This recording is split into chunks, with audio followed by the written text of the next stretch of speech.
The night my mother erased me again, she did it with a smile meant for cameras. At my brother's engagement dinner, she glanced at me like I was something spilled on the carpet. Rachel? She pumps toilets. We don't really talk about her. My father swirled his wine, calm as a judge delivering sentence. Some people are simply born for the gutters. A few people laughed. Then the governor's wife went completely still. She stared at me, her hand tightening around her glass. "Wait," she whispered. "You're the woman who saved my son." And just like that, the room stopped breathing. My name is Rachel Berthier, and I grew up in Forest Bridge, Vermont, where lawns are judged, voices stay soft, and reputations are treated like family heirlooms. In our house, everything was polished. The silverware, the smiles, the lies. My mother, Evelyn Berthier, was one of the most powerful political strategists in the state. If a mayor won, people said she built the victory. If a senator survived a scandal, people assumed she buried the body without getting dirt on her shoes. My father, Charles Berthier, taught constitutional law at Harvard 3 days a week and spent the rest of his time acting like the world had personally asked for his opinion. He spoke the way some men use knives, neat, cold, and precise. Then there was Michael, my younger brother, my parents' masterpiece, golden boy, clean jawline, easy smile, sailing club photos on the mantle, a handshake that made rich men clap him on the back. Even as a kid, Michael could walk into a room and make adults look at him like they were seeing the future. I was the wrong kind of child for a house like ours. I wanted to know how things worked underneath, not the polished parts people showed off, the hidden parts. Pipes, pressure, water systems, storm drains, the buried networks no one thinks about until they fail. When I was 10, our basement flooded after a winter thaw.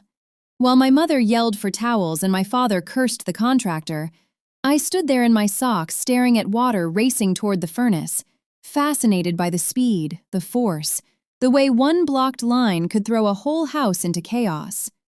My mother yanked me back so hard my arm hurt for hours.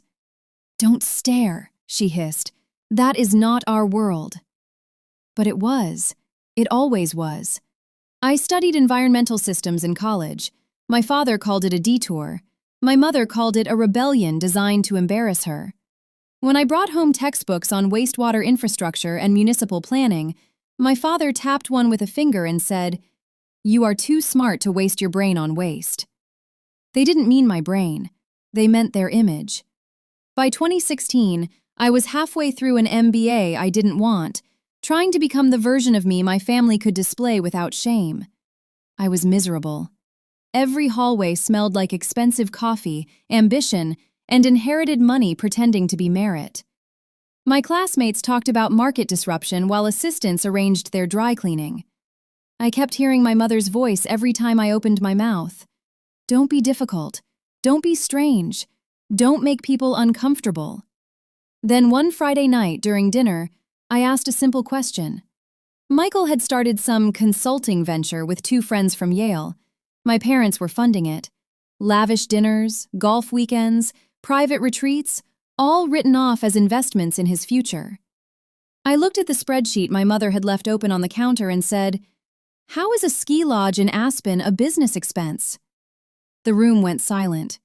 My mother smiled without showing teeth. "Don't," she warned. I should have stopped. I didn't. "You told me there wasn't money to help with my field program in Montpelier," I said. "But there's money for him to drink whiskey with investors?" Michael let out a soft laugh and leaned back in his chair. "Rachel, not everything is a sewer map." My father folded his napkin. "That program is trade work dressed up in academic language. Your brother is building networks." "By partying?"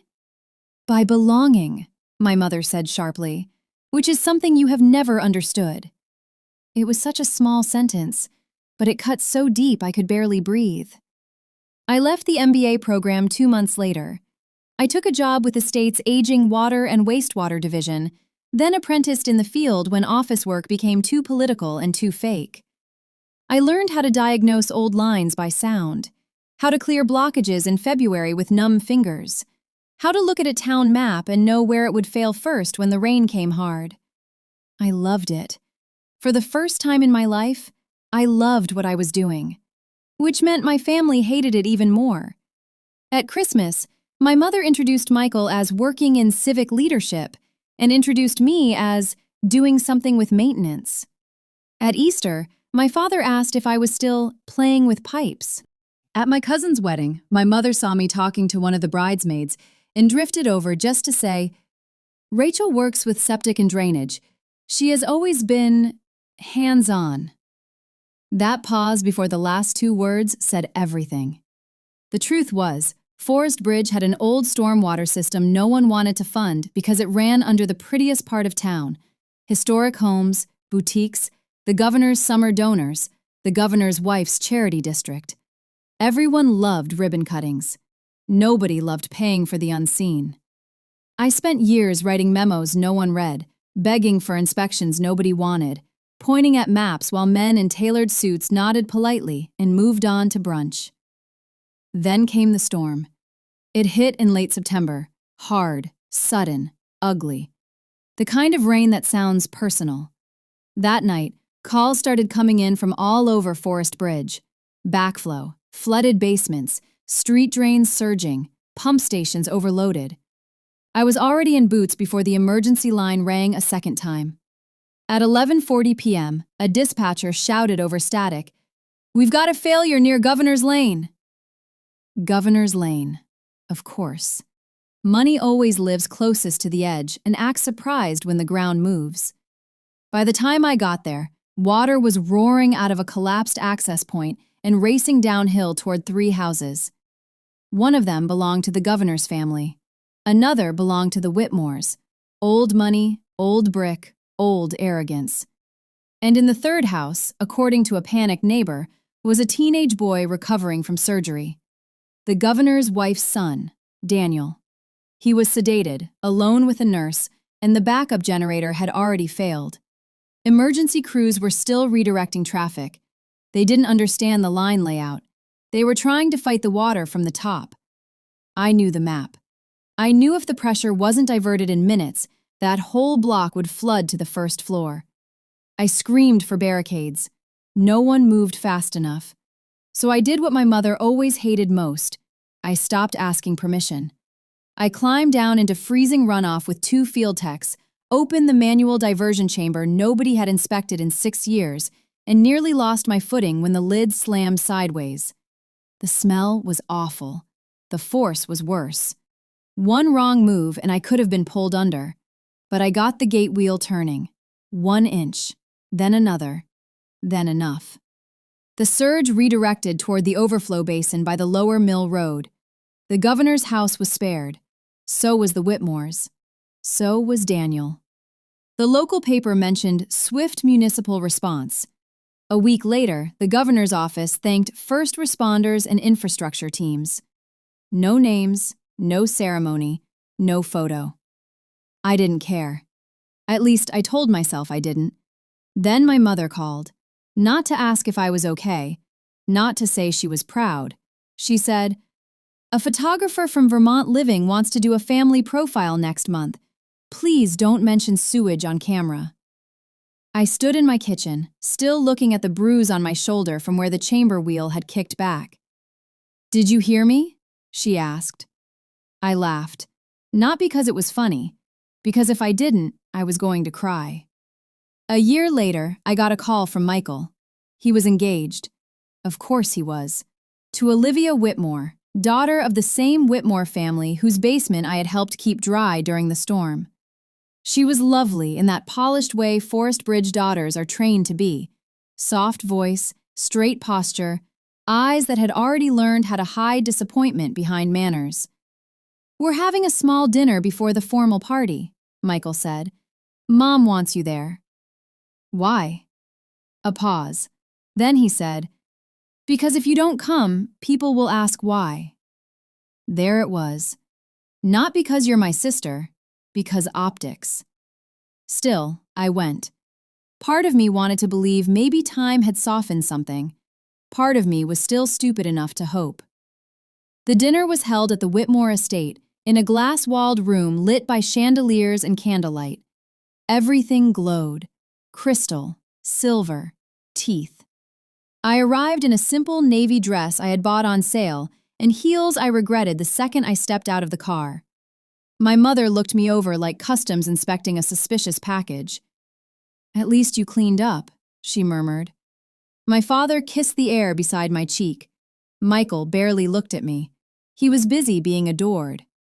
Olivia did hug me, though, and when she pulled back, I saw something strange in her face. Not dislike, not pity. Worry. Dinner rolled on with the usual parade of self-congratulation, speeches about family, legacy, public service, Forest Bridge values. I sat halfway down the table, drinking water and trying to disappear. Then one of the governor's donors asked Evelyn how many children she had. She smiled beautifully. "2," she said. "One who followed the family tradition, and Rachel." A few guests laughed politely.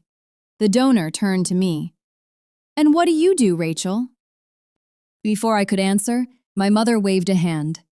"Let's just say she prefers working below society." More laughter.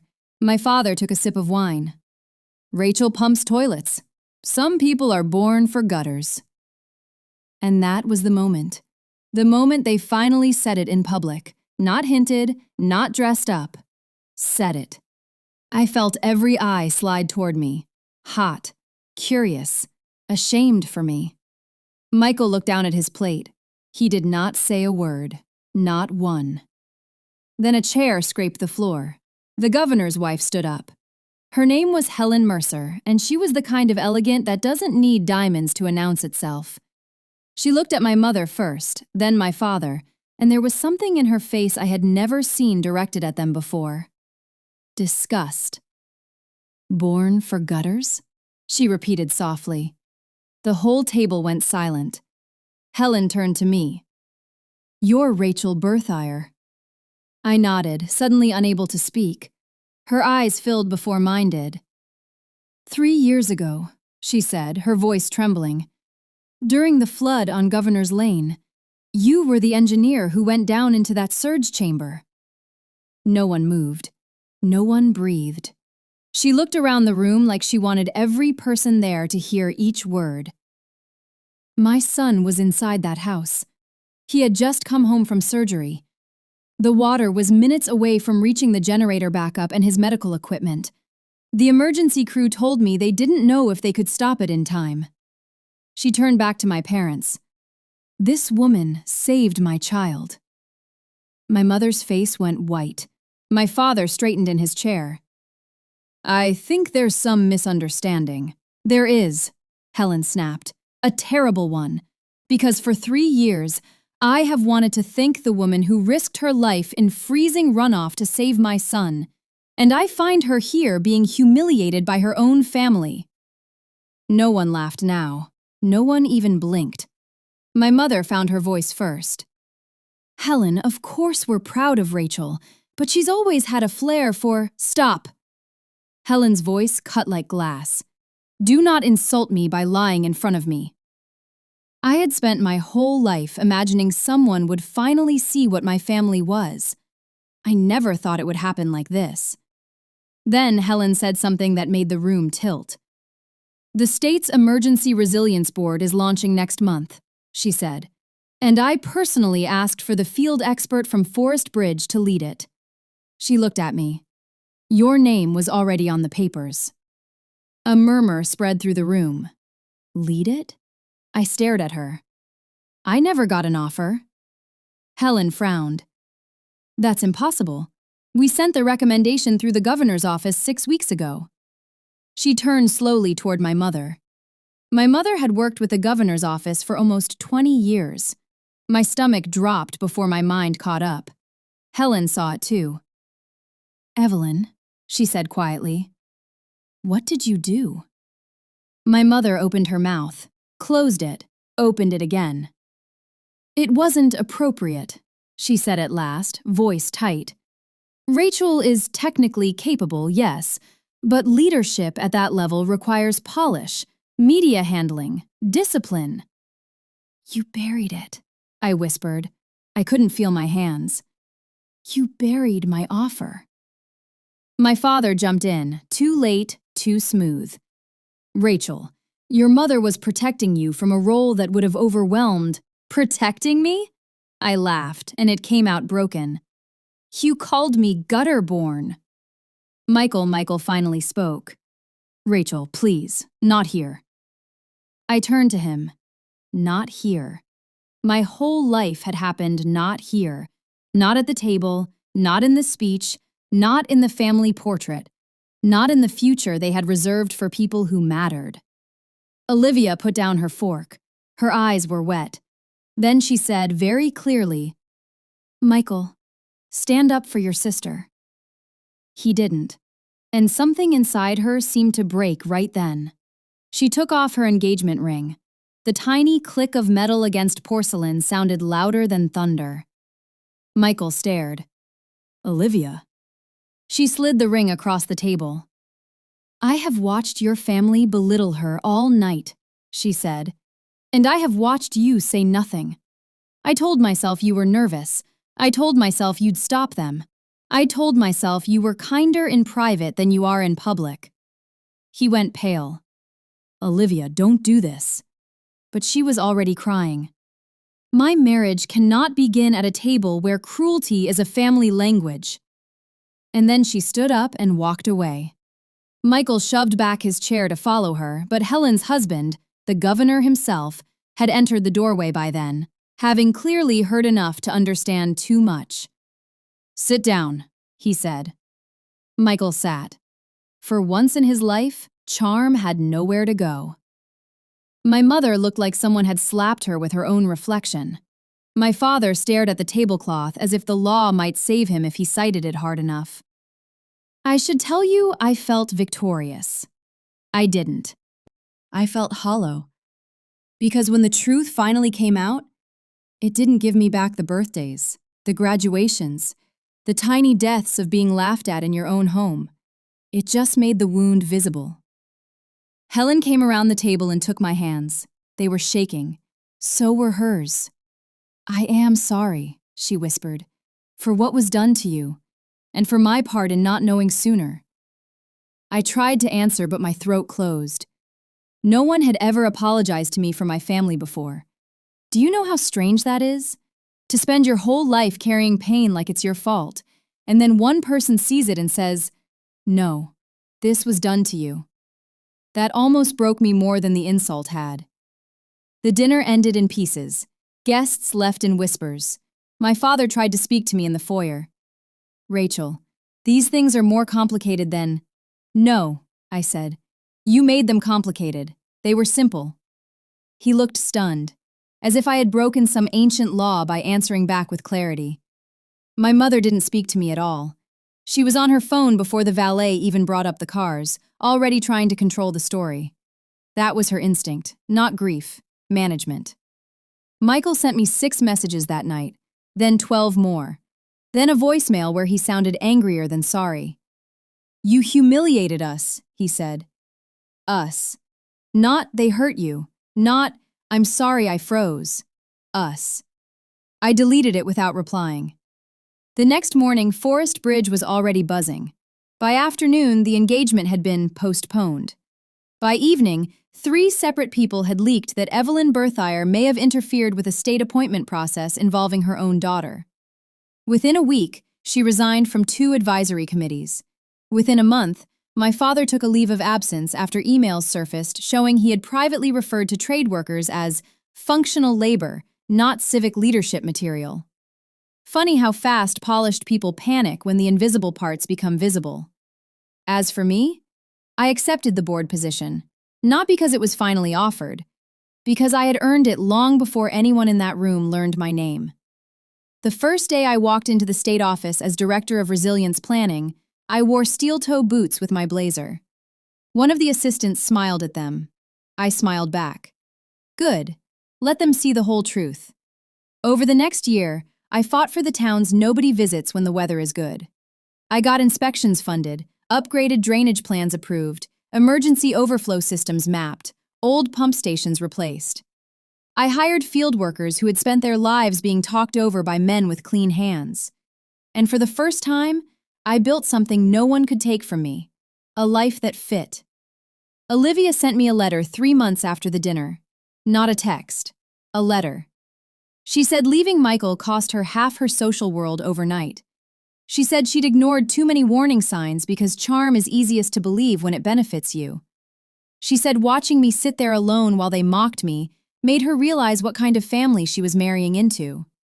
At the end, she wrote, "I hope one day you are loved in a way that does not require you to shrink."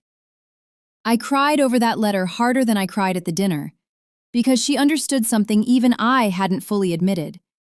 I had spent my whole life shrinking so other people could stay large. That ended there. Or at least, I thought it did. Because 6 months after I took the board job, my father called me from a hospital in Boston. Not for himself, for my mother. "Stroke," he said. Mild but frightening. He sounded older than I had ever heard him. Smaller. I went. Of course I went. People like to think healing comes dressed in justice. That when cruel parents fall, the wounded child gets to walk away clean.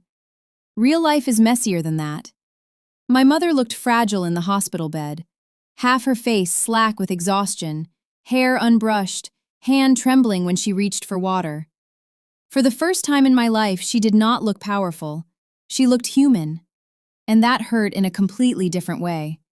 She stared at me for a long time, then said, hoarse and stripped bare, "You came." Yes.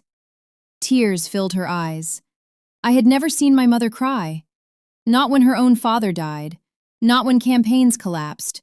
Not even when Michael crashed his car at 19. But now she cried. Not elegantly, not strategically, just helplessly. "I thought," she whispered, "if I could make you small enough, the world would never punish you for being different." I stood there, frozen. She closed her eyes. I knew what men in those rooms did to women they could not place. I knew what they did to women who understood systems better than they did. I thought if I pushed you back toward acceptable things, I could save you. I wanted to hate that explanation. Part of me did. Because fear does not excuse cruelty. But another part of me heard the truth in it. My mother had not only been protecting her image, she had been reproducing the violence she understood, trimming me into something survivable, until there was barely anything left. "I was wrong," she said. "I became my own punishment." I didn't forgive her that day. Forgiveness is not a switch. It is a scar, learning how to stop speaking first. But I sat down beside her bed, and when she fell asleep, I adjusted her blanket. Not because she had earned tenderness, because I had. A year later, my father died suddenly. Heart attack, no warning, just gone. At the funeral, Michael gave a speech about legacy, intellect, and public service. People cried, people praised. People remembered my father as brilliant. He was brilliant. He was also cruel. The dead do not become saints just because they stop talking. After the service, the estate lawyer asked to speak with the family. We sat in a quiet room behind the church office while rain tapped the window. Michael looked tired, handsome, hollowed out. My mother sat rigid and black. I sat by the door, already planning how fast I could leave. The lawyer opened the final documents. Most of it was predictable. The house, investments, foundation interests. Then he paused. There is also a sealed letter and private codicil, to be opened only in the presence of both children. Michael frowned. What codicil? The lawyer adjusted his glasses. It concerns paternity. The room went still. My mother's face lost all color. Michael laughed once, sharp and confused. What is that supposed to mean? The lawyer unfolded the paper, and then he read the sentence that shattered what was left of our family. Michael Berthier is not the biological son of Charles Berthier. No one moved. No one breathed. Michael stood up so fast his chair crashed backward. What? My mother made a sound I had never heard before. A wounded sound. Animal, almost. The lawyer kept reading, voice unsteady now. Charles had known for 28 years. Known Michael was the result of Evelyn's affair with a rising politician during a campaign season in 1997. Known. And stayed. Stayed publicly, punished privately. He had loved Michael anyway, according to the letter. More than anyone. Enough to protect him from the truth. But he had never forgiven Evelyn. And suddenly, everything made a terrible kind of sense. Michael wasn't the favorite because he was the perfect son. He was the secret my father chose to keep. The living proof of betrayal he turned into his greatest performance. And I was the child who looked most like him. The one who inherited his mind, his stubbornness, his refusal to perform belonging. That was why he had been hardest on me. Not because I embarrassed him, because every time he looked at me, he saw the part of himself he hated most. The part that understood truth and still chose the lie. Michael was crying openly now, shaking his head, saying no over and over like repetition could undo blood. My mother collapsed into the chair, one hand over her mouth. I sat there, unable to speak. The final twist wasn't that I had never belonged. It was that none of us had belonged to the story we were forced to live in.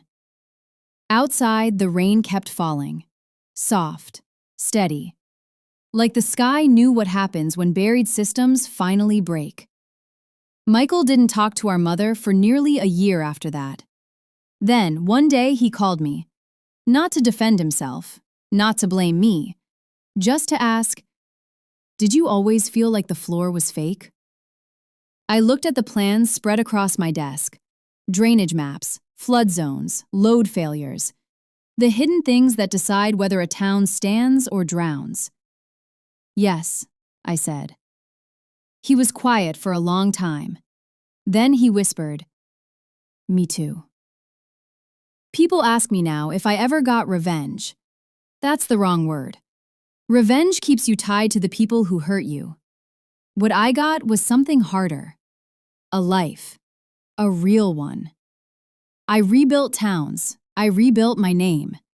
And slowly, painfully, in pieces, I rebuilt myself. In Forest Bridge, they still talk about that engagement dinner. They talk about the governor's wife standing up. They talk about the broken engagement. They talk about Evelyn's fall, my father's secret, Michael's real parentage.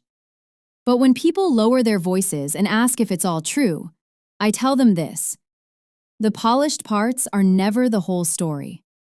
If you want the truth, look underneath. That's where I've always lived. And after everything they did to make me ashamed of it, I finally know. I was never born for the gutters. I was born to understand what everyone else was too afraid to see. This is the end. Thank you for listening. Select now another video in our series of family and company dramas. They are all powerful stories of people coming back stronger after they have been humiliated or hurt by family members or their management. Always make sure you stay strong. Let nobody ever tell you what you are worth. You know the best. Of course.